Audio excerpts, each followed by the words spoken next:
Olá, bem-vindos a mais uma aula.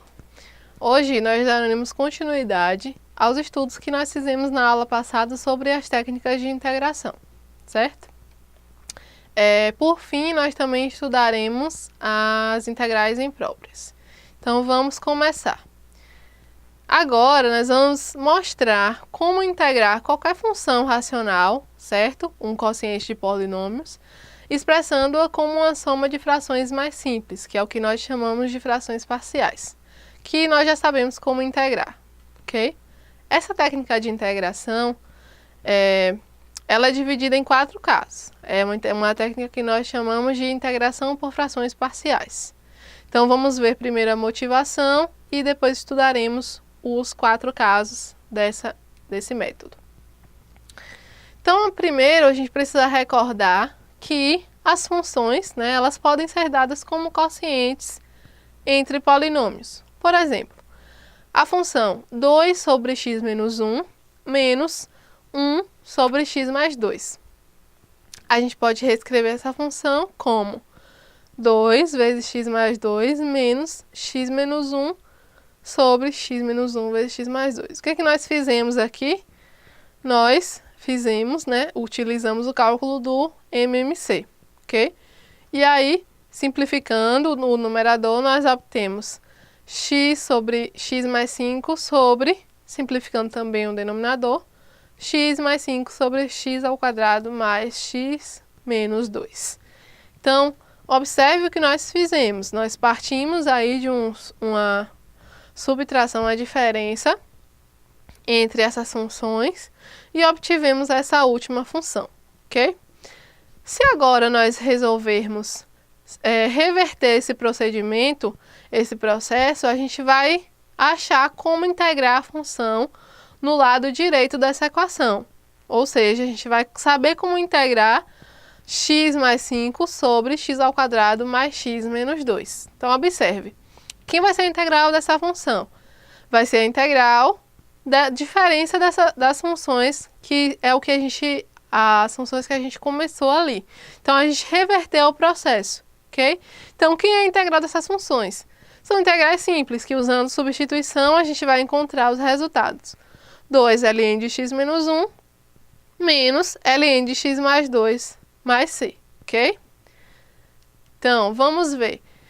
Se a gente tem uma função f racional que seja dada pelo quociente entre polinômios p de x e q de x, onde p é dado dessa forma, a(n)xn mais a(n-1 xn-1 mais a1 mais a0, e q de x, am(xm) mais am-1 xm-1 mais, indefinidamente, a1 mais a0. Então, sendo aí esse AN e AM diferentes de zero, a gente tem que considerar esses polinômios P e Q, ok? O que a gente tem que observar? O grau de P é o N, nosso N, e o grau de Q é M, certo? Sendo os dois diferentes, ok? A gente vai considerar esses polinômios com essas restrições. Então, qual é a definição que nós temos primeiro? A gente diz que uma função f igual a P de x sobre Q de x, ela é própria se o grau de P for menor que o grau de Q.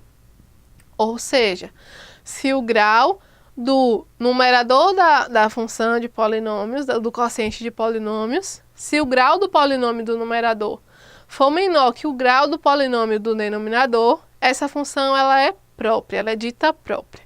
E ela é dita imprópria se o grau do polinômio P, o polinômio que está no numerador, for maior ou igual que o grau do polinômio Q, ok? Que é o polinômio que dá no denominador.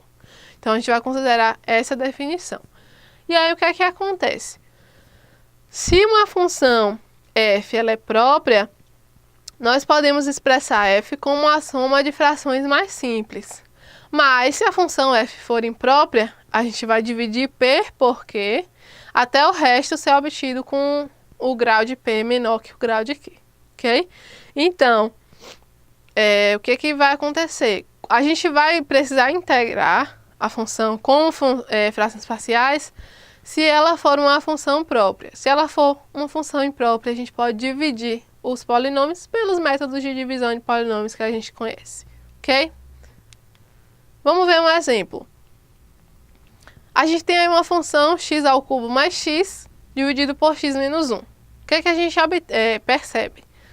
O grau da função do numerador é maior que o grau da função do denominador. Observe, o polinômio de cima ele tem um grau 3 e o polinômio de baixo tem o grau 1. Então, essa função é uma função imprópria pela definição, ok? Porque o grau de x ao cubo mais x é maior que o grau de x menos 1. Então, se ela é imprópria, a gente vai dividir um polinômio pelo outro. Aí a gente vai usar qualquer método que a gente conheça. Pode ser o método de Ruffini ou pode ser o método de divisão que a gente já aprende lá desde o ensino fundamental, ok? Então, dividindo, aí a gente vai obter essa expressão, x ao quadrado mais x mais 2, mais um resto, 2 sobre x menos 1, ok? E a gente vai integrar isso. Isso é simples de ser integrado com as técnicas que nós já conhecemos até agora.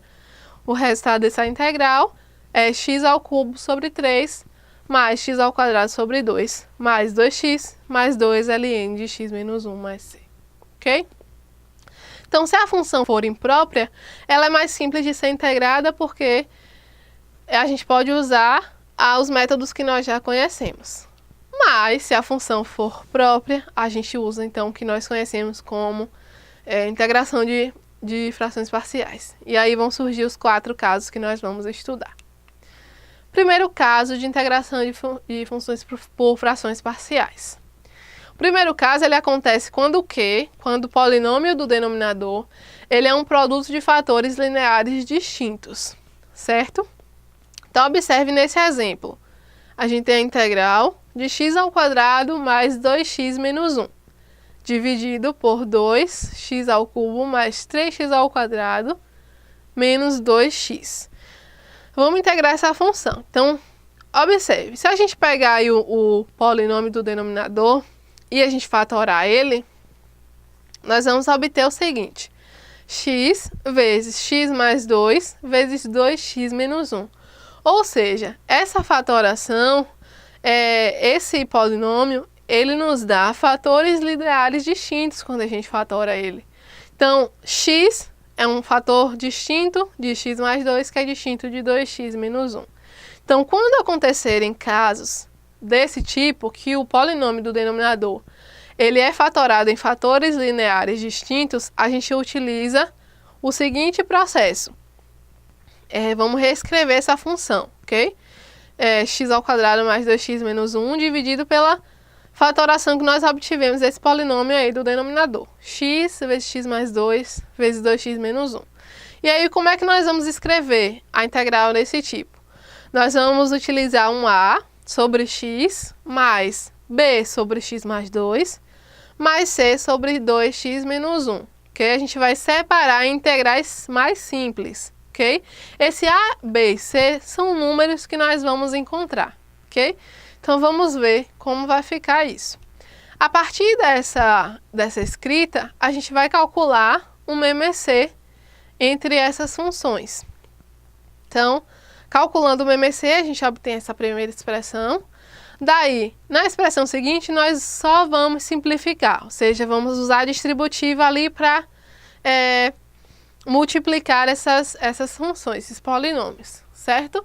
Então, aí multiplicando, o que é que nós vamos fazer? Vamos colocar em evidência, nessa terceira igualdade, nós vamos colocar em evidência. Então, observe, o x ao quadrado nós vamos colocar em evidência ali. Então, vai ficar 2a mais 2b mais c vezes x ao quadrado. Mas, o que tem mais para a gente botar em evidência? O x. Então, a gente vai botar em evidência o x. Então, vamos ficar com 3a menos b mais 2c vezes x. E, por fim, o que sobra, que não tem nenhum coeficiente, é o menos 2a, ok? Então, aí o que a gente vai trabalhar agora com essa parte do numerador? Nós vamos utilizar um sisteminha para encontrar quem são A, B e C. Então, nós vamos pegar essas expressões aí, ó, 2A mais 2B mais C, 3A menos B mais 2C e menos 2A, e aí nós vamos fazer um sistema, ok? Para a gente calcular esse sistema agora de equações, a gente tem que lembrar que, ó, 2A mais 2B mais C, eles são coeficientes do x ao quadrado. Então, a gente vai igualar ele ao coeficiente do x ao quadrado, que está na expressão do numerador, que é 1. Observem ali embaixo tem a função.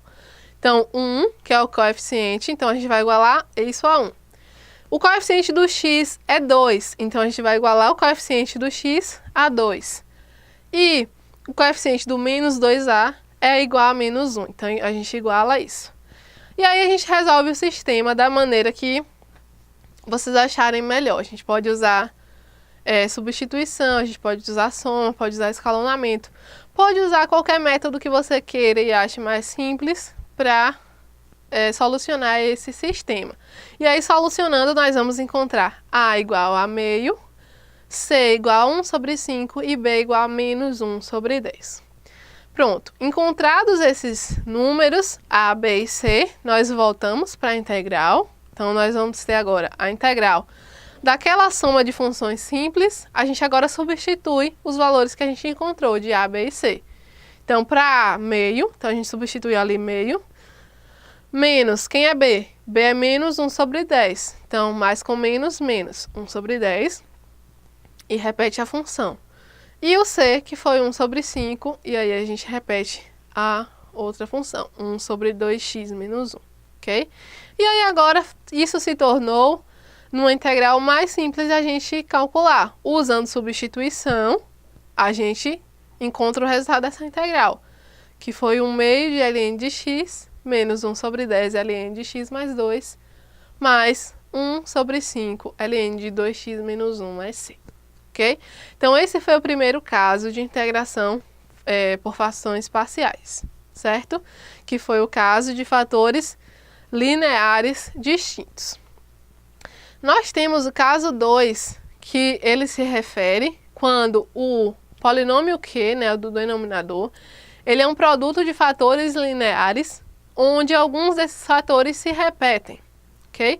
Então, quando a gente tem o polinômio do denominador com produtos de fatores lineares, onde alguns deles são repetidos, a gente vai fazer o seguinte: a gente vai pegar um fator linear, por exemplo, A1x mais B, e se ele se repetir R vezes, o que é que a gente vai ter? Q de x ele vai ser fatorado como A1x mais B elevado a R. Então, essa fatoração vai ficar o seguinte: A1 sobre AX mais B, A2 sobre AX mais B ao quadrado, mais A3 sobre AX mais B ao cubo, mais AR sobre AX mais B elevado a R.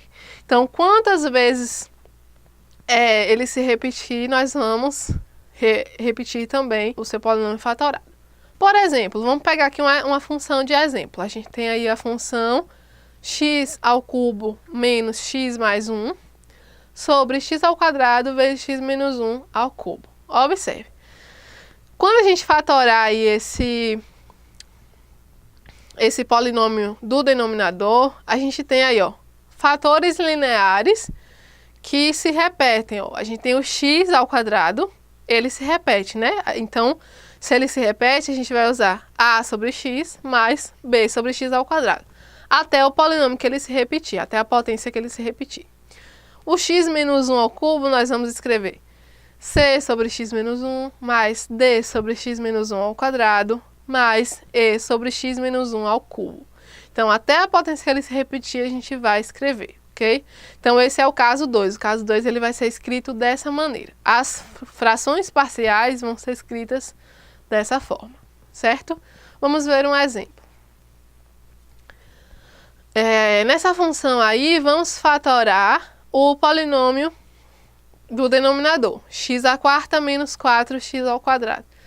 Fatorando isso, a gente vai obter x ao quadrado vezes x ao quadrado menos 4. Aí, observe, o x ao quadrado, ele é um fator linear que vai se repetir. Então, a gente vai ter o x e o x ao quadrado. E o x ao quadrado menos 4, fatorando isso, a gente fica com x mais 2 vezes x menos 2.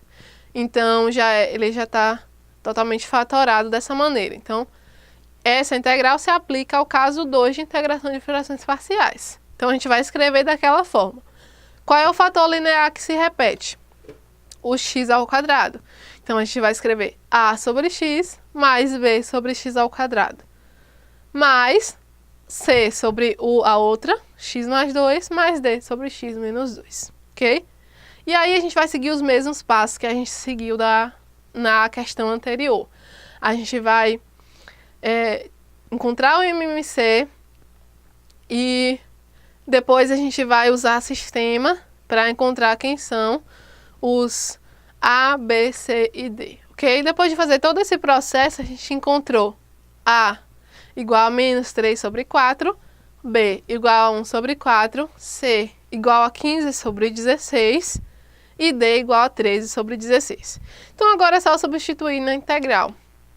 Substituindo na integral os valores de A, B, C e D e calculando, que também a gente vai encontrar integrais simples de serem calculadas. Usando substituição, a gente encontra esse valor que está aí na última igualdade. Agora, no caso 3, nós temos o seguinte. O caso 3 ele vai se referir a quando o polinômio, do denominador também, o nosso Q, ele vai ser decomposto em fatores lineares e fatores quadráticos irredutíveis, certo? Só que nesse caso, no caso 3, os irredutíveis eles não se repetem, ok? Então, caso 3, fatores lineares, fatores quadráticos irredutíveis, onde os irredutíveis não se repetem. Então, por exemplo, nós temos aí nessa ilustração, essa função, o polinômio do denominador dessa função, ele está fatorado aí com fatores lineares, um fator linear, e fatores quadráticos irredutíveis. Então, observe, a gente tem o x mais 2, e aí os fatores quadráticos que são irredutíveis, o x ao quadrado mais 1 e o x ao quadrado mais 4, a gente reescreve eles assim, com um bx mais c no numerador, ok? Essa é a regra do caso 4 de integração de frações parciais. Então, a gente vai escrever assim. Por que ficou só o A sobre x mais 2? Porque x mais 2 é um fator linear. Quando a gente tiver fator linear, a gente escreve assim, com uma letra. Quando a gente tem fatores quadráticos irredutíveis, onde os irredutíveis não se repetem, como nesse caso, a gente vai escrever eles como bx mais c sobre x ao quadrado mais 1, mais dx mais e sobre x ao quadrado mais 4. Ok? A cada fator quadrático irredutível, no caso geral, generalizando, a x ao quadrado mais bx mais c, nós vamos associar uma expressão desse tipo, cx mais d sobre o polinômio o fator que é irredutível, certo? Vamos ver um exemplo para clarear as ideias. Essa função, observem, vamos olhar para o denominador. Quando a gente fatora esse denominador, a gente obtém um fator linear, que é o x, e um fator quadrático irredutível que não se repete, que é o x ao quadrado mais 4. Então, usando a regra do caso 3, ela se aplica ao caso 3, a gente vai reescrever essa função como a sobre x, que é o fator linear, mais bx mais c sobre x ao quadrado mais 4, que é o fator quadrático irredutível que não se repete. Então, a gente vai fazer a mesma coisa, calculando o MMC, e aí separando, colocando em evidência, a gente vai encontrar A mais B, C e 4 e 4A como os coeficientes. Daí, a gente usa o sistema, monta um sisteminha de equações e encontra A igual a 1, B igual a 1 e C igual a menos 1. Daí a gente volta para a integral, substitui esses valores e aí a gente vai obter as integrais. Integral de 1 sobre x dx, que a gente sabe que é ln de x, A última integral, 1 sobre x ao quadrado mais 4. É fácil da gente calcular, usando substituição. E essa integral aí, do meio, que a gente vai ver como a gente vai calcular. Vamos ver. Essa integral z, a gente calcula ela usando uma substituição. Então, vamos lá. A gente chama u de x ao quadrado mais 4. Du vai ser 2x dx. E o resultado dessa integral vai ser, portanto, 1 sobre 2, integral de du sobre u. Isso vai ser 1 ao quadrado ln de u, que é 1 sobre 2 ln de x ao quadrado mais 4. Daí a gente só volta lá para a integral original e substitui todos os valores de integração que a gente obteve. E daí a gente obtém essa última parte essa última igualdade, né, que é o resultado da integral geral. Então assim funciona o caso 3 de frações parciais. Vamos ver o caso 4, o que é que ele diz. O caso 4, a gente tem a seguinte coisa, né? O nosso polinômio do denominador, ele vai ser decomposto em fatores lineares e fatores quadráticos irredutíveis. Só que diferente do caso 3, nesse caso 4, os irredutíveis eles se repetem, ok? Então, quando que ele for do tipo ax ao quadrado mais bx mais c com o delta negativo, né, com multiplicidade r, a decomposição ela vai ficar da seguinte maneira: a1x mais b1 sobre o polinômio, mais a2x mais b2 sobre o polinômio, mais até a multiplicidade que é r, arx mais br sobre ax ao quadrado mais bx mais c elevado a r, certo? Então, quando os irredutíveis se repetirem, a gente decompõe dessa maneira. Vamos ver uma ilustração. A gente tem aí, no denominador, fatores lineares, o x e o x menos 1, certo? Ele foi decomposto em fatores lineares aí. E a gente tem fatores quadráticos, que se repetem. A gente tem primeiro um fator quadrático ali, x ao quadrado mais x mais 1, que não se repete. E o x ao quadrado menos 1 ao cubo, ele vai se repetir. Então, aí a gente vai repetir ele até a multiplicidade dele. Então, se ele está ao cubo, a gente vai fazer x ao quadrado menos 1, x ao quadrado menos 1 ao quadrado e x ao quadrado menos 1 ao cubo. Então, a gente vai repetir ele até a multiplicidade que ele se repete, ok? Vamos ver um exemplo. Então, observem aí o polinômio do denominador. A gente tem um fator linear que é x e a gente tem fatores lineares irredutíveis que se repetem, que é o x ao quadrado mais 1 ao quadrado. Então, se ele vai até o quadrado, a multiplicidade dele é 2, então a gente vai fazer x ao quadrado mais 1 e x ao quadrado mais 1 ao quadrado. Então, aí a gente escreve dessa maneira: bx mais c sobre x ao quadrado mais 1 e dx mais e sobre x ao quadrado mais 1 ao quadrado. Daí a gente segue os mesmos passos dos exemplos anteriores. E aí a gente vai encontrar a igual a 1, b igual a menos 1, c igual a menos 1 e d igual a 1. E e igual a 0. Certo? Então aí a gente volta para a integral, substitui e aí a gente vai obter primeiro uma integral imediata, depois uma integral que pode ser resolvida com substituição, depois outra imediata e por fim uma outra que a gente resolve por substituição. Então vocês vão resolver aí com um exercício e vão encontrar essa última igualdade como o resultado da integral, ok? Então esses foram os 4 casos de integração que nós vimos. Agora, nós vamos estudar o que nós chamamos de integrais impróprias, certo? Na definição de integral definida, a gente trabalhou com a função f, que estava definida no intervalo limitado de a até b, certo? E aí a gente presumiu que f, ela não fosse descontínua infinitamente. Então, f tinha que ser contínua, ok? Agora, a gente vai estender o conceito de integral definida para o caso em que o intervalo é infinito e também para o caso onde f tem uma descontinuidade infinita nesse intervalo de a até b, certo? Em ambos os casos, a integral ela é chamada de integral imprópria. E a gente vai ter dois tipos de integral imprópria. Vamos ver. A gente vai ter uma integral sendo f real e um intervalo também real de a até b, a integral de f de x dx, ela vai ser dita imprópria se o intervalo no qual f de x vai ser avaliada for infinito, quando f possui uma descontinuidade infinita, certo? Em AB. Então, a gente vai ter dois tipos. O primeiro tipo da integral imprópria vai ser quando os intervalos forem infinitos.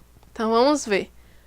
Se uma integral de a até t de f de x dx existe para cada número t maior ou igual a a, então, desde que esse limite exista, é claro, a gente vai ter a definição.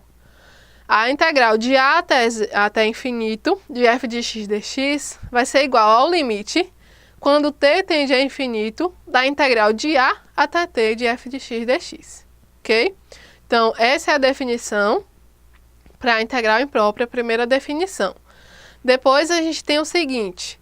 Se a integral de t até b de f de x dx existe para cada número t menor ou igual a b, então, desde que o limite exista, a gente vai ter a integral de menos infinito até b de f de x dx vai ser igual ao limite quando t tende a menos infinito da integral de t até b de f de x dx. Ok? E a gente ainda tem uma outra possibilidade. Se essas duas integrais de a até infinito e de f de x dx e de menos infinito até a de f de x dx, se elas são convergentes, que é uma definição que nós veremos ainda, então a gente define o seguinte. A integral de menos infinito até infinito de f de x dx, ela vai ser igual à integral de menos infinito até a de f de x dx mais a integral de a até infinito de f de x dx. Então, a gente pode usar essa soma aí se as duas integrais elas forem convergentes, ok? E aí, para resolver integrais desse tipo, a gente pode usar qualquer número real para a, como a gente vai ver num exemplo mais para frente, certo? Então, vamos definir o que são integrais convergentes ou divergentes, certo? Se os limites existem, então as integrais impróprias, integral de a até infinito de f de x dx e integral de menos infinito até a de f de x dx são convergentes, ok? Então, se o limite existir, o limite dessas integrais, então elas são ditas convergentes. Se os limites não existirem, então elas são ditas divergentes, certo? Vamos ver um exemplo. Vamos solucionar essa integral aí que vai de 1 até infinito de 1 sobre x dx. Então, quem vai ser a solução? Nós vamos, pela definição, certo? Nós vamos calcular o limite quando t tende a infinito da integral de 1 até t de 1 sobre x dx. Então, primeiro a gente calcula a integral e depois calcula o limite do resultado da integral. Então, quem é o resultado da integral de 1 sobre x? Vai ser ln de x avaliada aí de 1 até t, usando o teorema fundamental do cálculo, certo? Então, a gente vai calcular o limite disso. Daí, a gente resolve, avalia ali o teorema fundamental do cálculo. Então, a gente vai obter o limite, de quando t tende para infinito, de ln de t menos ln de 1. ln de 1 é zero, então já vai para zero esse resultado. Então, resta para a gente calcular o limite de ln de t, quando t tende para infinito, que é mais infinito, como nós já estudamos lá em limites, ok? Então, a solução dessa integral é mais infinito. Agora, vamos ver um outro exemplo. A gente tem aí uma integral de menos infinito até infinito da função 1 sobre 1 mais x ao quadrado. Essa integral, ela converge ou diverge? Então, a gente vai precisar aqui lembrar da definição de convergente ou divergente, certo?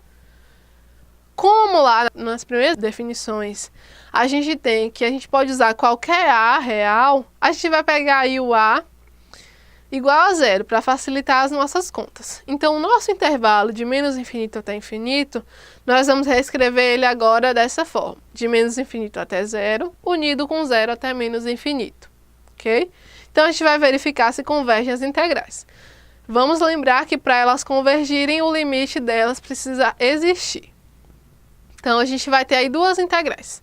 Integral A, que é de menos infinito até zero da função, e a integral B, que é de zero até infinito. Ok? Então, aí, na integral A, a gente vai ter o quê? A gente vai calcular o limite, quando t tende a menos infinito, dessa integral dessa função de t até zero. Aí, resolvendo essa integral, a gente vai obter arco tangente de x. Daí a gente usa o teorema fundamental do cálculo e encontra arco tangente de zero menos arco tangente de t. Arco tangente de zero vai para zero. Então, resta para a gente calcular o limite de menos arco tangente de t, que vai ser o menos 1 sai da integral, ou sai do limite, e a gente calcula o limite de arco tangente. Quando t vai para menos infinito, arco tangente de t vai para menos π sobre 2. Então, o resultado desse limite é menos vezes menos π sobre 2, dá π sobre 2. Então, a integral A, ela é convergente. A gente pode notar que ela é convergente. Por quê? Porque o limite dela não foi para infinito. O limite dela tem um número que é π sobre 2. Vamos ver a integral B agora. Da mesma maneira, ok? A gente vai calcular o limite da integral. Essa integral tem o mesmo resultado, que é arco tangente de x. A gente avalia aí agora de 0 até t.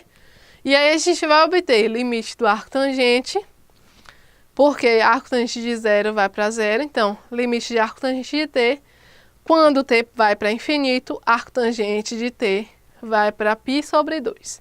Então, a integral B também é convergente porque a gente obteve um número, certo? Então, tanto A quanto B são convergentes. Se as duas são convergentes, significa que a soma delas também vai ser convergente. Então, somando as duas integrais, que a gente vai obter a integral original, a gente vai ter π sobre 2 mais π sobre 2, que é igual a π. Então, significa que a integral é, de fato, convergente. Ok? E esse foi o tipo 1. E agora nós temos o tipo 2 de integrais impróprias, que é quando os integrandos eles são descontínuos. Então, vamos ver as observações. Se f é contínua no intervalo de a até b e descontínua em b, então, se o limite existir, a integral de a até b da função é igual ao limite lateral, quando t tende a b pela esquerda, dessa integral de a até t da função. Agora, se f é contínua em AB e descontínua em A, então, se o limite existir novamente, essa integral de A até B, ela vai ser dada pelo limite lateral, quando t tende a A pela direita, da integral de t até b de f de x dx. Então, quando a gente estiver integrando os descontínuos, a gente vai lembrar dessas duas definiçõezinhas, certo? Dessas duas observações. E se a descontinuidade tiver em C, sendo C aí um número entre A e B, e as duas integrais impróprias de A até C e de C até B forem convergentes, então a gente pode dizer o seguinte: a integral de A até B da função é igual à integral de A até C da função, mais a integral de C até B da função, ok? Nesse caso também, a integral imprópria ela vai ser chamada convergente se o limite existir e divergente se o limite não existir. Nos dois tipos de integrais impróprias, isso acontece, ok? A integral convergente se o limite existir e ela é divergente se o limite não existir. Vamos ver um exemplo. Calcule, se possível, a integral de 0 até 1 da função 1 sobre x ao quadrado, 1 sobre raiz de x dx. Vamos observar. A função aí, 1 sobre raiz de x, ela é descontínua em x igual a 0. Ok? Vocês podem verificar isso aí. Ela vai ser descontínua nesse ponto x igual a 0. Se ela é descontínua, nesse ponto ela é descontínua em um dos integrandos. Então, a gente vai usar uma observação que a gente acabou de ver. Vai ser o quê? A gente vai calcular o limite lateral quando t tende a zero pela direita dessa função. Então, vai ser agora o limite da integral de t até 1 da função x elevado a 1 sobre 2. Daí, a gente calcula a integral, usa o teorema fundamental do cálculo e aí a gente vai obter o limite de 2 menos 2 raiz de t. O resultado desse limite, como vocês já sabem, é 2, certo? Então, significa que a integral ela é convergente, ela converge para o número 2, ok? Então, a gente já usou aí a observação que a gente acabou de ver. Algumas vezes é impossível encontrar o valor exato de uma integral imprópria, mas ainda assim é importante saber se ela é convergente ou divergente. Então, nesses casos, o teorema que a gente vai ver a seguir, ele é útil. Apesar de a gente afirmar isso para as integrais do tipo 1, um teorema análogo ele pode ser visto para as integrais do tipo 2, ok? Por fim, a gente tem um teorema que ele serve para comparar integrais impróprias. Como assim? Observe, sejam f e g funções contínuas, com g aí com f maior do que g e maior do que zero. E aí a gente também considera o x maior ou igual a a, ok? A gente vai ter o seguinte, se a integral de a até infinito de f é convergente, então a integral de a até infinito de g é convergente, se a gente tiver essas hipóteses. E se a integral de g é divergente, então a integral de f é divergente. Então, esse teorema ele serve para a gente comparar, nesse sentido, as integrais quando a gente tem essa hipótese, né, de f ser maior do que g e maior do que zero, ok? Então, observe um exemplo. Vamos mostrar que essa integral aí diverge. Primeiro, a gente vai pegar essa função, 1 mais e elevado a menos x, ok? E a gente sabe que essa função ela é maior do que 1. A gente vai comparar, ok? Ela com outra função. Ela é maior do que 1. Isso implica que se a gente dividir ambos os membros dessa inequação por x, a gente vai obter aí duas funções, f e g, certo? F é a função que a gente quer integrar e g é a função que foi comparada, ok? 1 sobre x. Então, observe, f aí é maior ou igual do que 1 sobre x, que já está cobrindo as hipóteses do teorema lá do teste, certo? Então, essa integral ó, de 1 sobre x dx, ela é divergente.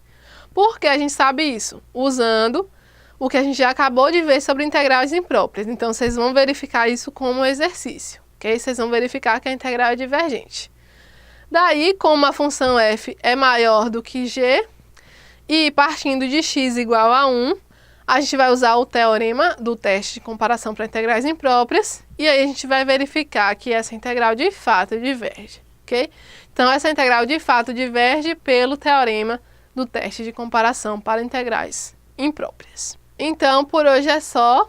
Na próxima aula, nós vamos começar o estudo sobre as funções de várias variáveis. Aqui termina o nosso estudo sobre os métodos de integração. Bons estudos!